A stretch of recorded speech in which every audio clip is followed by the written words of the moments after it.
Welcome back to Spoonful of Sugar. Today's episode is on various types of hair loss. Please welcome our host, Zane Sejdiu, a third-year medical student at Drexel University College of Medicine. Thanks for tuning in, and we hope you enjoy.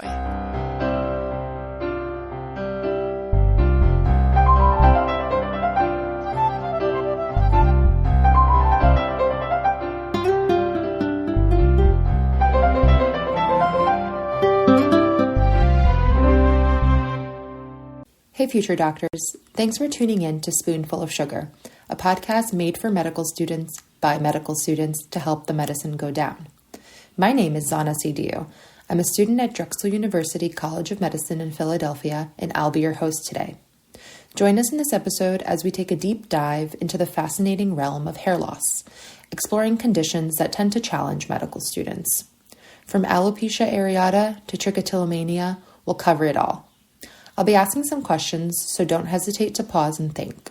Remember, this is just a review, so don't get disheartened if you don't know or remember something. Join me as I uncover the secrets hidden beneath the surface of the scalp. So first up is alopecia areata. This autoimmune condition is thought to be mediated by T cells attacking hair follicles. It often presents with sudden, non-scarring hair loss and well-defined patches on the scalp, but keep in mind that it can also impact other hair-bearing areas. You'll typically see what's known as the exclamation mark appearance, where the hairs become progressively narrower along the length of the shaft. It looks like your hair is floating in space. As they get closer to the scalp, they get thinner and depigmented, hence the exclamation mark appearance. Can you think of what the common treatment options are for alopecia areata? If you said topical corticosteroids or intralesional corticosteroid injections, you'd be right. There are some newer therapies that are used, like topical minoxidil, and JAK inhibitors have shown to have promising results in halting disease progression, but the mainstay treatment on the test is usually topical corticosteroids or intralesional corticosteroid injections. Now for another variant of alopecia called traction alopecia. This typically happens when the hair is pulled too tight in women or in men, and they'll usually mention something about braids or ponytails in the question stem. Can this hair grow back in traction alopecia? Nope. In this type of alopecia, the damage has already been done, meaning that this is a preventable but not treatable condition. We're going to transition now to tinea capitis. And if you recall, tinea capitis is a fungal infection, the tinea part, of the scalp, the capitis scalp. Can you recall what the three common fungi that cause tinea are? They're trichophyton, microsporum, and epidermophyton. However, do you know what the number one cause of tinea capitis is out of all of those three? There's one that they like to test sometimes, and that's trichophyton. In tinea capitis, you tend to see a well-circumscribed patch of hair loss, but all of the hair will be equal in length. What do we do when we suspect tinea capitis? What's the first step? It's a KOH prep so that we can see the fungus. And what about the treatment for tinea capitis? Antifungals is correct, but can we be more specific and see what kind of antifungal we use for tinea capitis? It's an oral antifungal, not a topical. That is a huge distinction that they like to test on exams. For other sorts of tinea infections, such as tinea corporis or even pedis, the answer is usually topical antifungals. However, for tinea capitis, the answer is an oral antifungal, like oral griseofulvin. And on top of that, you need to treat these infections ASAP because it can actually cause permanent hair loss if not treated. So now we're going to talk about androgenic alopecia, otherwise known as male pattern baldness or female pattern hair loss. And in androgenic alopecia, specific postpubertal androgens are involved. Can you think of what that androgen is? Well, specifically, it's 5-DHT.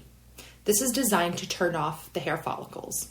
What 5-DHT does is miniaturizes the hair follicles that then become friable and fall off. In men, this pattern is usually a circular patch at the crown of the head that spreads from there. Can you think of what it might be like for women? In women, it's actually a widening of the hair part. And what is the treatment for androgenic alopecia? First-line treatment is minoxidil or finasteride. So how about trichotillomania? So trichotillomania is actually considered a psychiatric disorder that's associated with major depressive disorder, OCD, and PTSD. This is a woman who pulls on her hair as a compulsion to relieve some sort of internal stressor. Although this is psychiatric, this obviously has dermatologic implications. Because individuals are picking one strand at a time, do you know what you will find on examination? You'll end up finding unequal lengths of hair. It's a pretty big key distinction of trichotillomania. What's the best treatment for trichotillomania? Usually the focus is on mental health and psychiatric treatment. So that'll probably be the answer on your exam. Trichotillomania can actually lead to a pretty serious problem. Can you think of what that might be? Bezoars. So if someone eats the hair that they're pulling out, which is not always the case, but can be the case, this can cause a small bowel obstruction and potentially lead to some pretty devastating effects. So finally, in this episode, we're going to touch on how chemotherapy impacts the hair cycle. So people undergoing chemotherapy tend to lose their hair, as the chemo targets rapidly dividing cells. So in order to understand this, we need to understand the hair cycle. It's 4 steps, and the first step is anagen. This is the growth phase that lasts years. The second step is catagen. This is where the hair is kind of just chilling out and the follicle is fading away. The third step is telogen. This is considered the resting phase.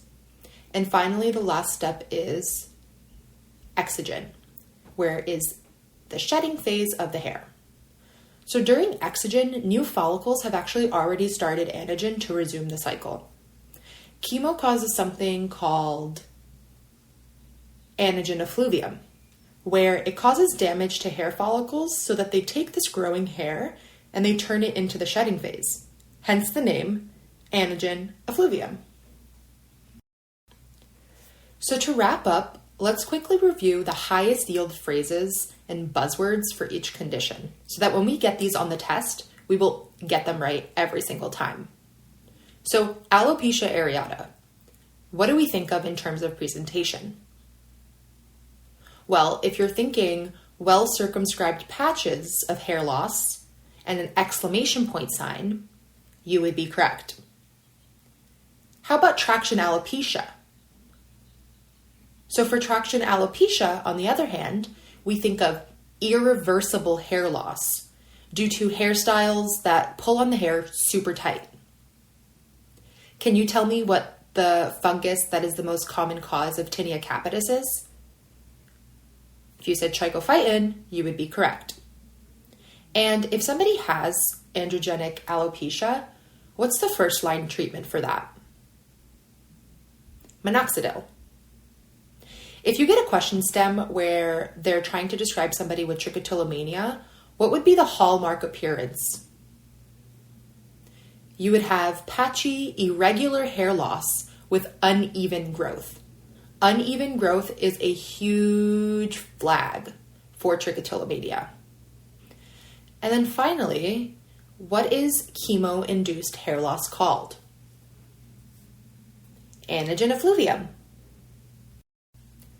So today on this episode, we delved into various hair loss conditions covering alopecia areata's autoimmune aspects, the physical damage of traction alopecia, tinea capitis's fungal infection, the hormonal basis of androgenic alopecia, and the psychological roots of trichotillomania.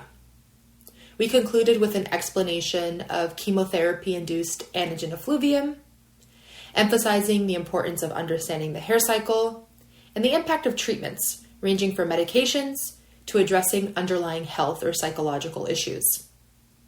I know that a lot of these seem confusing, but if you really focus on how the presentations of each of these disorders manifest, you should be able to identify them all on the test. So thank you all for listening. If you found this episode helpful, please subscribe to our podcast. If you have any questions, comments, concerns, visit our website at spoonfulofsugar.org and post them under the link for this episode. Good luck with studying, and remember that if you ever have an SOS moment while studying, Spoonful of Sugar is always here to help the medicine go down. Thanks, guys.